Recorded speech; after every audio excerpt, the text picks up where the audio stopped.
اب سوال و جواب کا شروع ہوتا ہے۔ ایک سوال ہے، غور سے سماعت فرمائیں۔ پیری مریدی میں خلیفہ یا مجاز بنانے کی کیا دلیل ہے؟ پیری مریدی میں خلیفہ یا مجاز بنانے کی کیا دلیل ہے؟ اس کی دلیل ہے اجماع امت سے یہ ثابت ہے۔ ایک حدیث ہے اور کہتے ہیں کہ حدیث تو یہ نہیں ہے، حضرت ابن مسعود رضی اللہ تعالیٰ عنہ کا ارشاد ہے، ما رآہ المسلمون حسنا فہو عند اللہ حسن۔ تمام مسلمان جس چیز کو جائز کہیں تو وہ حسن کا اچھا کہیں تو وہ اللہ کے لیے نزدیک حسن ہے۔ یہ حضرت عبداللہ ابن مسعود رضی اللہ تعالیٰ عنہ کا ارشاد ہے۔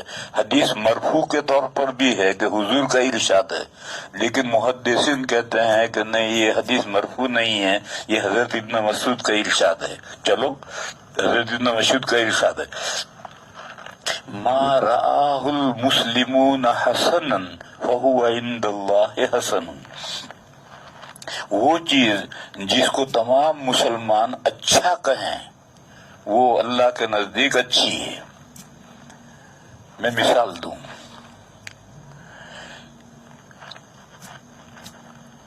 دیکھو، نماز اللہ کی عبادت ہے اور عبادت کا مغز ہے دعا۔ نماز اللہ کی عبادت ہے اور عبادت کا مغز ہے دعا۔ ترمذی شریف کی حدیث ہے، الدعاء مخ العبادہ۔ بس نماز میں اگر دعا ہے تو مغز ہے، اور اگر نماز میں دعا نہیں ہے تو بے گری کی مونگ پھلی ہے، دیکھنے میں منفلی ہے، دبائے تو اندر پچ دے کر کچھ بھی نہیں ہے۔ تو اگر نماز میں دعا نہیں ہے تو وہ تو بے گری کی مونگ پھلی ہے۔ نماز عبادت ہے، اس میں دعا چاہیے، اور دعا کا محل ہے قاعدہ اخیرہ۔ جب آپ قاعدہ اخیرہ کریں تو تحیات پڑھیں، درود شریف پڑھیں، پھر دعا کریں۔ یہ ہم نے ایک دعا اللہم انی ظلمت نفسی یاد کر لی ہے، یہی دعا نہیں۔ آپ دنیا آخرت کی کوئی دعا مانگنی ہو مانگیں، مگر عربی میں ہونی چاہیے۔ عربی کے علاوہ دوسری زبان اگر نماز میں استعمال کرو گے تو نماز فاسد ہو جائے گی۔ اب دعا کرو، اور یہی قاعدہ اخیرہ ہی نہیں، اس کے علاوہ بھی نفلوں میں سجدے میں دعا کرو، نفلوں میں تہجد میں سجدے میں دعا کرو، لمبی دعا کرو۔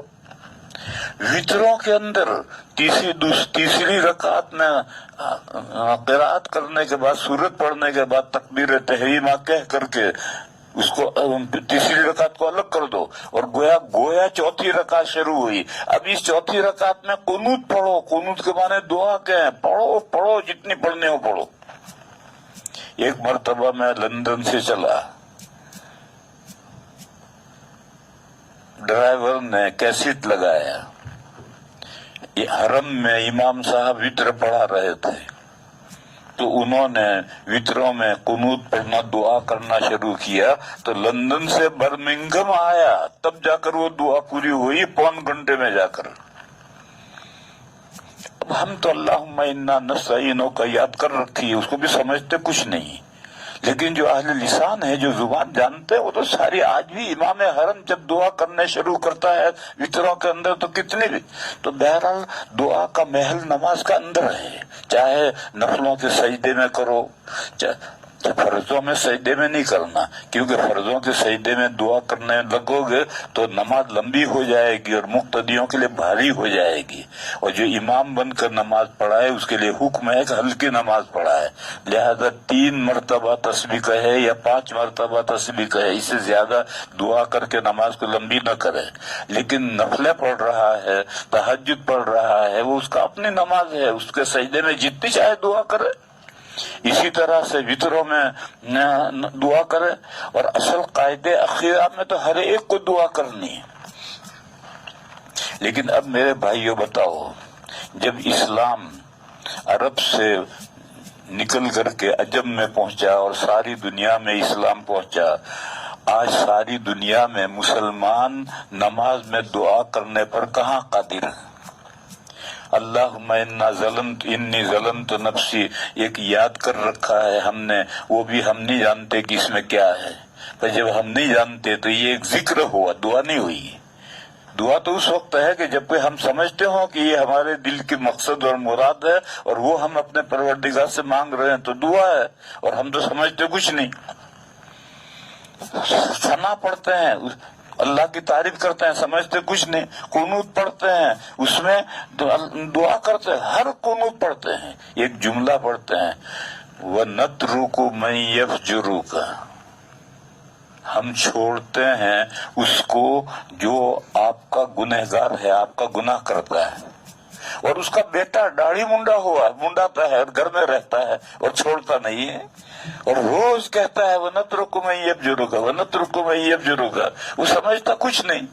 اگر سوچتا تو یہ جو گھر میں ڈر منڈا، جو اس کے سامنے بیٹا داڑھی منڈا رہا ہے، حرام کام کر رہا ہے، بیڑی پی رہا ہے، سگریٹ پی رہا ہے، شراب پی رہا ہے، اس کو گھر میں کیسے رہنے دیتا ہے؟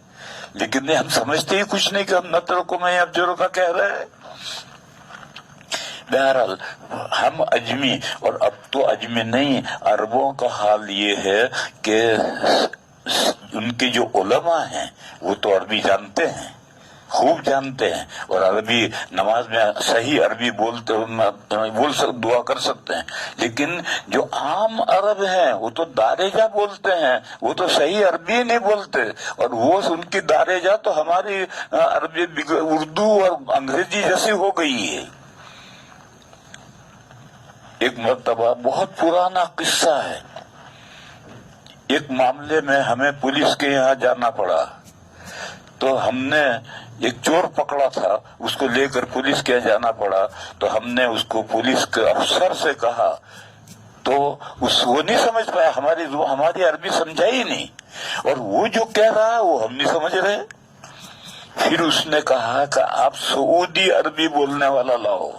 تو پھر ہم ایک بندہ تھا جو یہاں کا وہاں رہتا تھا، اسے لے گئے کہ بھئی چل تیری عربی کی اب ضرورت ہے. تو اب تو ان کے عام اتنے پولیس بڑا افسر ہے، وہ ہماری عربی کتاب یہ نہیں سمجھ سکا. علماء سمجھتے ہیں، باقی عام عرب بھی نہیں سمجھتے، اور عجم تو سمجھتے ہیں ہی نہیں. بس اب میرے بھائیو ایک ٹھنڈے دل سے غور کر کے بتلاؤ کہ اگر نماز کے بعد متصلاً کوئی فصل نہیں ہونا چاہیے، امام صاحب کوئی اعلان نہ کریں، کوئی دوسرا کھڑا ہو کر کے چندے کا اعلان نہ کرے، سلام پھیرنے کے بعد فوراً ہر بندہ اپنی زبان میں اپنے دل کی مراد اللہ سے مانگے، تو یہ دعا گویا نماز میں ہے.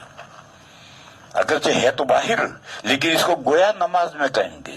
اور اسی لیے کتابوں میں لکھا ہے کہ نماز کے بعد آج کل گڑبڑ ہے، کبھی تو امام صاحب سلام کے بعد میں کچھ دعا اعلان کرتے ہیں پھر دعا مانگتے ہیں. اب یہ دعا نماز کے اندر نہیں رہی. کبھی ایک آدمی کھڑا ہو کر کے چندے کا اعلان کرتا ہے پھر دعا ہوتی ہے، اب یہ دعا نماز میں نہیں رہی. نماز کے بعد سلام کے بعد فوراً متصلاً کوئی فصل نہیں ہونا چاہیے، اور پھر اس کے بعد دعا کرو. اور دعا ہر بندہ اپنے دل کی مراد اپنی بھاشا میں اپنی لینگویج میں اللہ سے مانگے. امام صاحب زور سے چہل ربنا پڑھے، یہ دعا نہیں، یہ تو ذکر ہے. وہ امام صاحب بھی نہیں سمجھتے کہ میں کیا ربنا پڑھ رہا ہوں. یہ بھی ایک رسم ہے دعا کی، وہ رسم نہیں. سلام کے بعد میں متصلاً ہر بندہ اپنے دل کی مراد اپنی زبان کے اندر مانگے، تو یہ دعا جو بعد میں نماز کے باہر ہے یہ گویا اندر ہے. اور کتابوں میں لکھا ہے کہ نماز کے بعد یہ دعا حسن، اچھا ہے، سنت نہیں، حسن اچھا ہے. تو جواز اس کے اندر خود آ گیا، جائز بھی ہے اور اچھا بھی ہے. اس کی کیا دلیل ہے؟ اس کی دلیل یہ ہے کہ ما رآہ المسلمون حسنا فہو عند اللہ حسن. ساری دنیا کے مسلمان اس کو اچھا سمجھتے ہیں، بس یہ اللہ کے نزدیک اچھا ہے. اسی کا اجماع، اس کا نام اجماع امت ہے. اجماع امت سے یہ ثابت ہے. بہرحال میں نے یہ ایک مثال پیش کی، ایسی بہت مثالیں ہیں کہ جو ما رآہ المسلمون حسنا فہو عند اللہ حسن کے تحت میں آتی ہیں، اور اس کا ذکر قرآن کریم میں ہے. سورہ نساء میں یہ آیت گزری، وَمَن يُشَاقِقِ الرَّسُولَ مِن بَعْدِ مَا تَبَيَّنَ لَهُ الْهُدَى وَيَتَّبِعْ غَيْرَ سَبِيلِ الْمُؤْمِنِينَ نُوَلِّهِ مَا تَوَلَّى وَنُصْلِهِ جَهَنَّمَ وَسَاءَتْ مَصِيرًا۔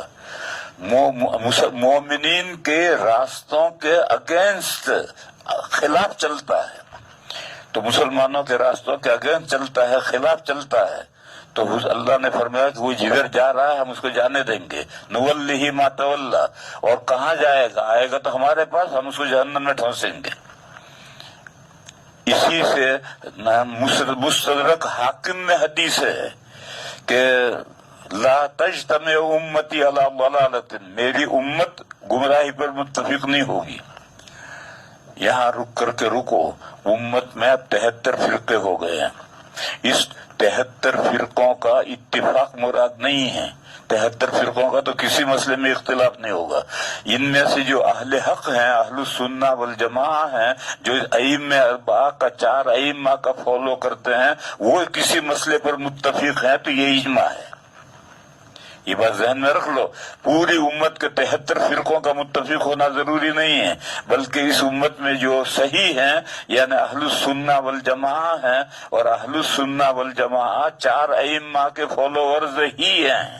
حضرت تھانوی قدس سرہ نے دروس سے 100 دروس کے درس نمبر، سبق نمبر 95 میں اس کی صراحت کی ہے کہ اہل السنہ والجماعہ جو ہے یہی اہل حق ہے۔ یہ 4 ائمہ کے ماننے والے کسی مسئلے پر متفق ہوں تو یہ اجماع امت ہے۔ اگر کوئی گمراہ فرقہ اختلاف کرے تو گمراہ فرقے کا اختلاف معتبر نہیں ہے۔ دیکھو میں مثال دوں، اجماعی مسئلہ ہے کہ مسلمان کے لیے 4 بیویاں ایک وقت میں جمع کرنا جائز ہے، 5 جمع نہیں کر سکتا۔ ایک فرقہ ہے غیر مقلدین کا، وہ کہتا ہے کہ نہیں، جتنی چاہو بیویاں کر سکتے ہو، حدیث میں ہے کہ حضور کے نکاح میں 9 بیویاں تھی، تو حدیث پر عمل کرو، 9 بیویاں ہم بھی کر سکتے ہیں۔ ایک کتاب ہے عرف الجادی، عرف کے معنی خوشبو، الجادی کے معنی زعفران، عرف الجادی زعفران کی خوشبو۔ نواب صدیق حسن خان بڑے عالم گزرے ہیں غیر مقلدین کے، ان کے صاحبزادے ہیں، لڑکے ہیں نواب نور الحسن خان، ان کی کتاب ہے عرف الجادی۔ اس کتاب میں انہوں نے یہ مسئلہ لکھا ہے کہ 4 بیویوں میں حصر نہیں ہے، جتنی چاہو بیویاں کر سکتے ہو۔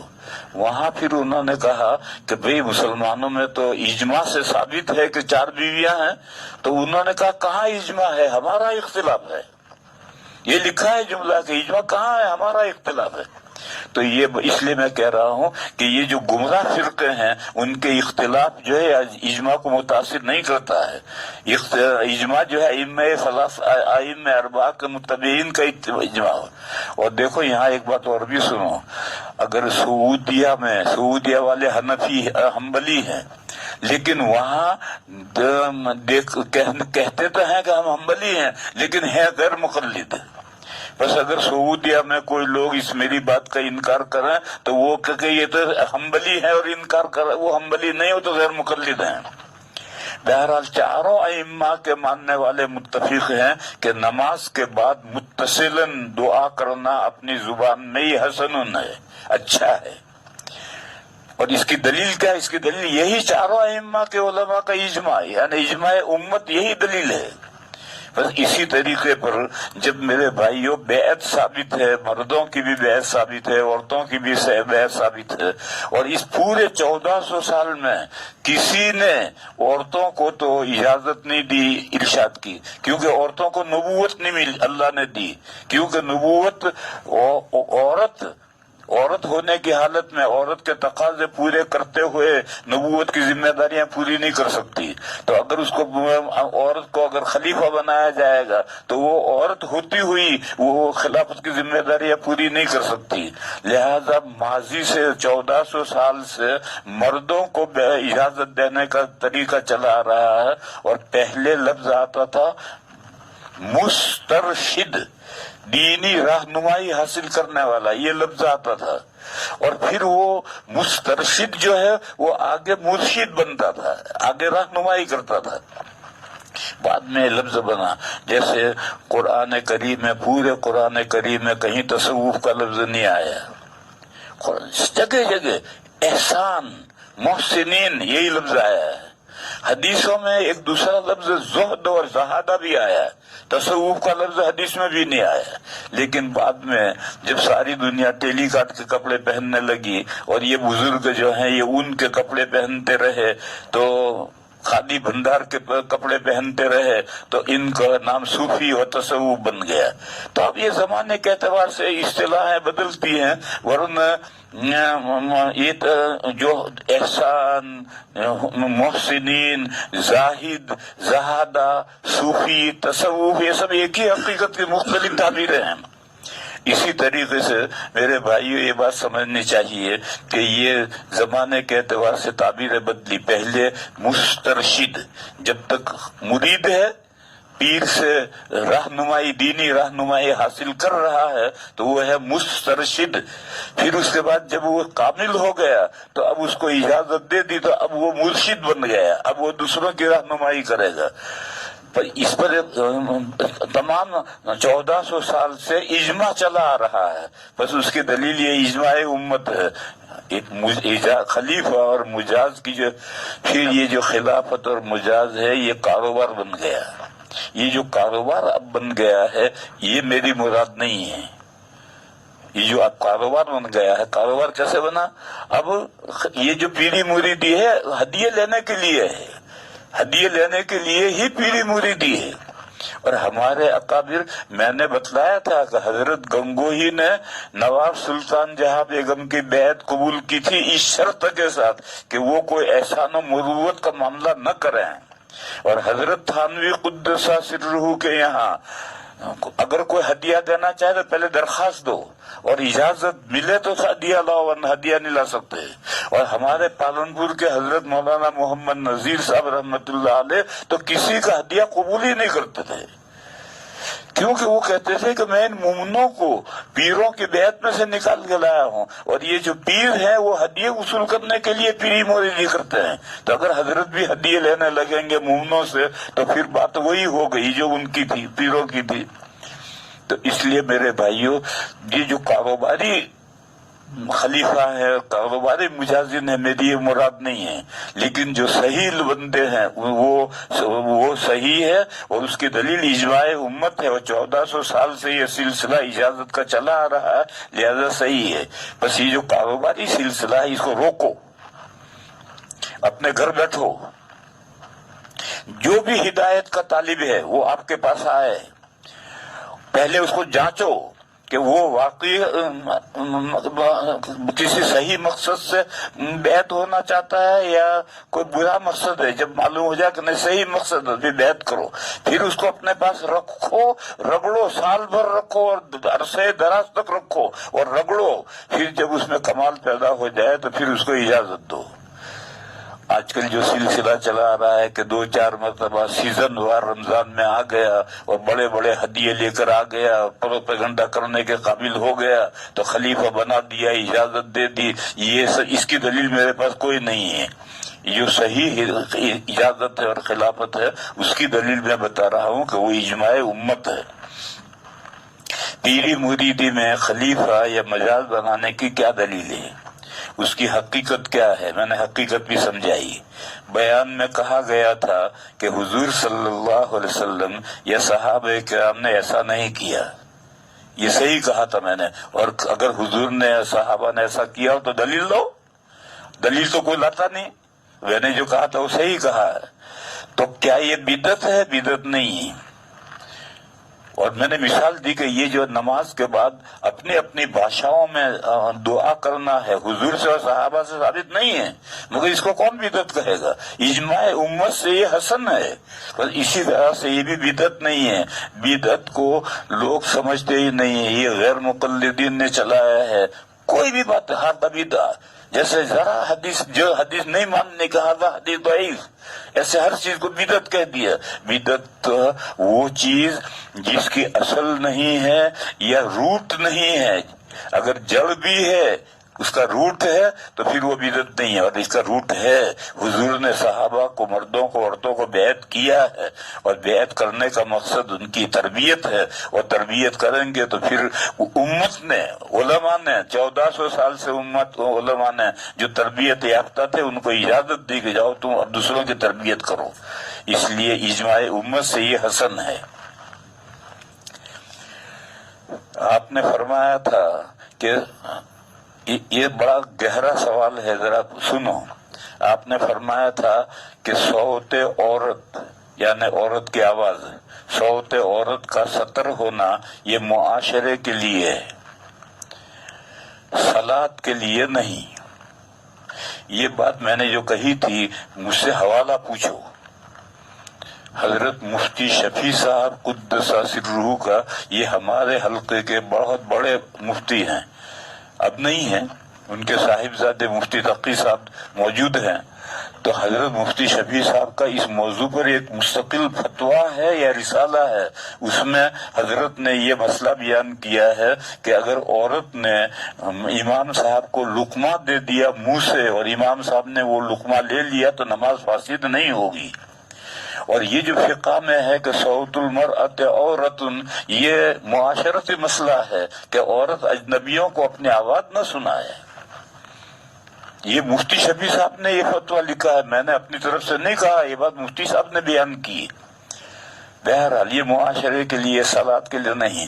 بس عورت نماز میں لقمہ دے سکتی ہے نہیں، عورت نماز میں لقمہ دے گی اور مرد امام صاحب لقمہ لے لیں گے تو نماز فاسد نہیں ہوگی۔ دے سکتی ہے نہیں، دے سکتی مطلب دینا شروع کر دے، جیسے پیچھے مقتدی مرد لقمہ دیتے ہیں عورت بھی لقمہ دینے لگے، نہیں۔ اگر عورت نے لقمہ دیا، مثلا امام ہے حافظ ہے اور عورت بھی حافظ ہے اور وہ مقتدی ہے اور تیسرا کوئی ہے ہی نہیں، اور امام کو حسرہ ہو گیا، وہ رک گیا، غلطی ہو گئی اور عورت نے لقمہ دیا اور اس نے لے لیا تو نماز فاسد نہیں ہوگی۔ یہ میں نے مسئلہ بیان کیا تھا۔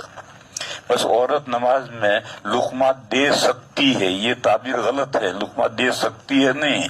اگر لقمہ دیا اور مرد نے، امام نے لقمہ لے لیا تو نماز فاسد نہیں ہوگی۔ حالانکہ مسند احمد کی صحیح روایت ہے، پھر ایک حدیث لایا، وہ حدیث یہ ہے کہ اگر امام سے بھول ہو اور امام کو تنبیہ کرنی ہے تو مرد تو کہیں سبحان اللہ، اور پیچھے عورتیں ہوں تو وہ سبحان اللہ نہ کہیں، وہ چٹکی بجائیں، بائیں ہاتھ کی ہتھیلی پر دائیں ہاتھ کی 2 انگلیاں ماریں، منہ سے سبحان اللہ نہ کہیں۔ یہ حدیث لا رہا ہے کہ اس حدیث سے تعارض ہے، اس حدیث سے کوئی تعارض نہیں ہے۔ یہ تو وہی معاشرتی مسئلہ ہے، جب نماز میں مرد بھی کھڑے ہیں، پیچھے عورتیں بھی کھڑی ہیں، اگر جب عورت کہے گی سبحان اللہ تو مرد سنیں گے، تو اب یہ معاشرتی مسئلہ بن گیا، لہذا اب عورت کو سبحان اللہ نہیں کہنا۔ ایک بات۔ دوسرا بات، یہ جو مسئلہ ہے اس میں امام مالک کا اختلاف ہے، پیچھے امام سے غلطی ہو گئی، پیچھے مرد بھی ہیں عورتیں بھی ہیں، تو امام صاحب کو غلطی پر کیسے تنبیہ کریں؟ تو 3 ائمہ تو یہ کہتے ہیں کہ مرد کہیں سبحان اللہ اور عورت تصفیق کرے، یعنی بائیں ہاتھ کی ہتھیلی پر دائیں ہاتھ کی 2 انگلیاں مارے۔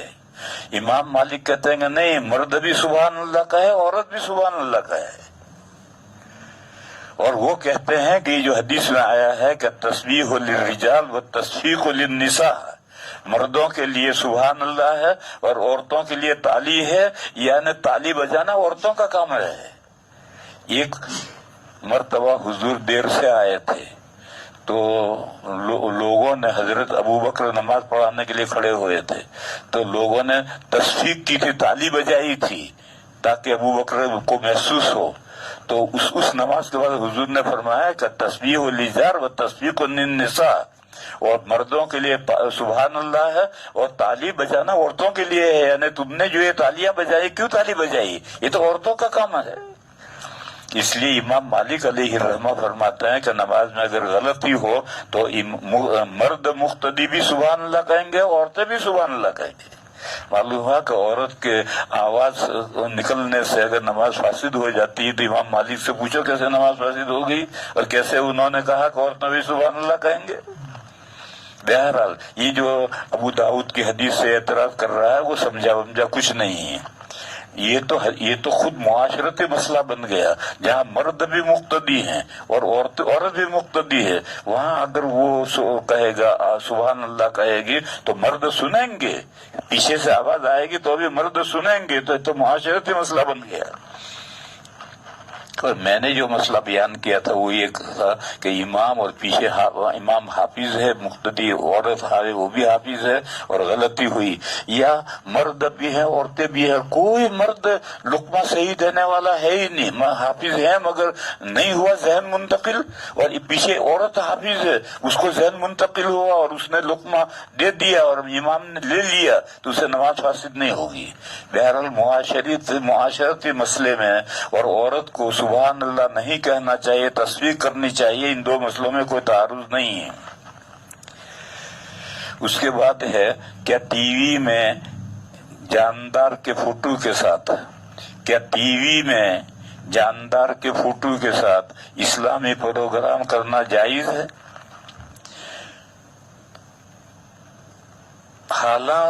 حالانکہ پاکستان اور بنگلہ دیش کے بعض علماء دیوبند اس کو جائز کہتے ہیں۔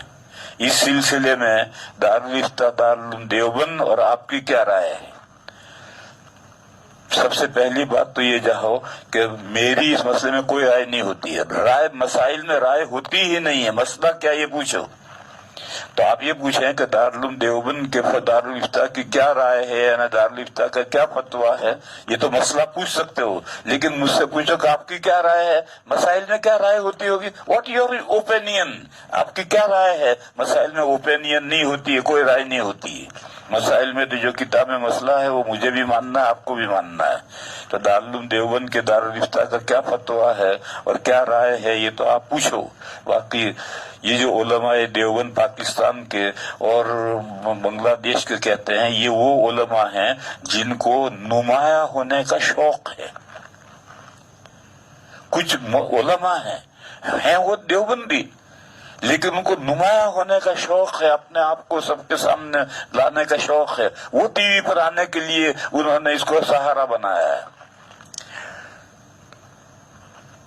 اور ہمارے پاکستان میں ایک بڑے عالم ہیں اور وہ دارالعلوم دیوبند میں بھی انہوں نے مدرسی کی ہے، اب کراچی کی سب سے بڑی مسجد طوبہ مسجد کے امام ہیں، اور کراچی میں مدرسہ بندوری ٹاؤن میں ترمذی شریف پڑھاتے ہیں۔ انہوں نے فون پر مجھ سے میں نے پوچھا تھا ایک بندے کے بارے میں کہ فلاں بندے کے بارے میں کیا رائے ہے، تو انہوں نے کہا کہ قاعدہ کلیہ سمجھ لو، جو علماء ٹی وی پر آتے ہیں وہ سب جھوٹے ہوتے ہیں۔ انہوں نے کہا کہ جو علماء ٹی وی پر آتے ہیں وہ سارے جھوٹے ہوتے ہیں، وہ اپنے آپ کو نمایاں کرنے کے لیے، اپنی شہرت کے لیے اونچی سیدھی باتیں کرتے ہیں۔